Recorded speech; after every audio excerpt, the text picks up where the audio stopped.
Hello everyone, welcome to my channel. I hope everyone is having a wonderful day.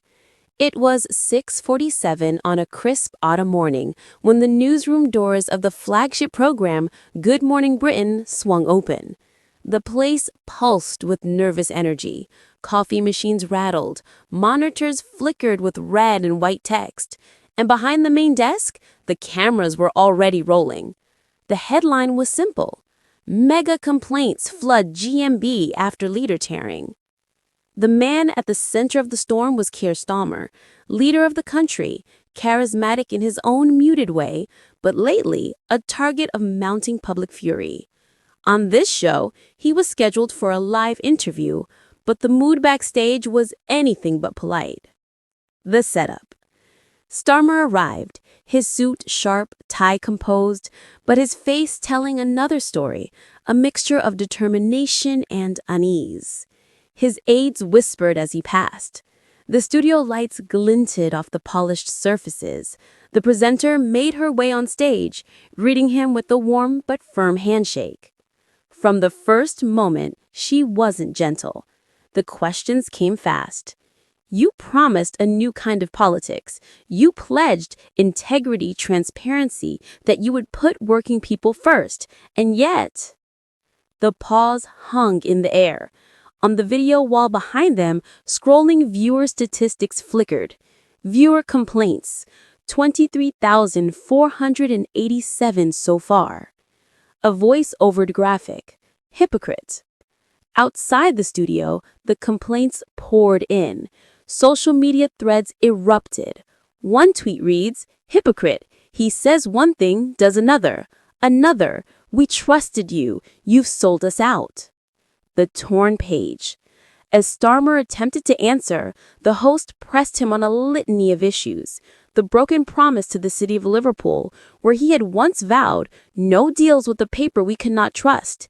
And yet, there he was, having written an opinion piece for the very newspaper he pledged to shun. The Independent. The studio audience shifted in their chairs. On the phones in production, complaints still registering.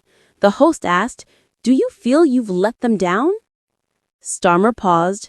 A small flicker of frustration crossed his eyes. He admitted, "In politics, you have to balance idealism with the facts on the ground. But I understand people feel betrayed." She leaned in. "So why should they believe you now?" It was the moment the backlash exploded, an avalanche of commentary, former supporters calling him out, activists saying he abandoned the working class. One message, he speaks the language but walks a different path. The morning show fallout. Behind the scenes at GMB, the producers were in crisis mode. The complaint numbers shot up, the hotline lit up. Some viewers emailed, "Your show let him off too easy."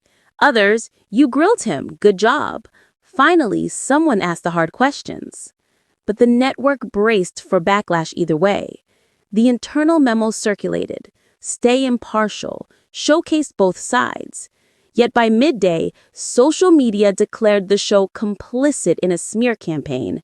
One thread, GMB's hatchet job on Starmer, referencing the earlier interview where the host was accused of bias. GB News. A fractured base. Meanwhile, in Labour Party offices, alarms rang. Emails from party members, "We joined for a different future." From grassroots activists, "You promised rail, mail, water in public hands." They referenced early pledges that seemed to vanish. The Independent. A senior union elder, annoyed that a meeting scheduled with Starmer was canceled without explanation, muttered, "Power shows itself when you keep people waiting." The Public Square. Outside the studio, a protest gathered. Under gray skies, flags fluttered, a chant, "Hypocrite, hypocrite." A small banner, "You were one of us, now you're like them." In an ironic twist, a former supporter handed over a crumpled leaflet from Starmer's earlier campaign, still vivid with the slogan, "For working people, not the powerful." Now the leaflet was a relic, a sign of faith lost. The turning point. On air, Starmer was asked, "Do you believe you've become part of the problem?" He replied, voice steady, "If that's how people feel, I failed them. I'm here to earn the trust every day." But the damage had been done. Complaints escalated, not just at him, but at the show. GMB should be ashamed. You let this happen. Why give him a platform when he's lost the mandate? Late evening, the network released a statement, thanking viewers for their feedback, promising a review of editorial decisions. Internal calm, more like damage control. The aftermath. By midnight, the newsroom was emptying. The complaint tally, over 30,000. The morning edition's headlines already changing. Starmer's trust crisis deepens. Media versus leader, who's really in the dock? In his office, Starmer sat alone, lights dimmed, looking at the screen. A tweet floated past. "We believed in you. You turned to the 1%. Another, "You're neither here nor there. Choose a side." He thought about his father, a toolmaker who had worked all his life, believing that those who labored deserved dignity. The Labor Party. He asked himself, had he drifted from that promise? Was power changing the mission, or had the mission always been shifting to meet power? The story to come. Tomorrow morning, the cameras will roll again. New guests, new segments, fresh ambition.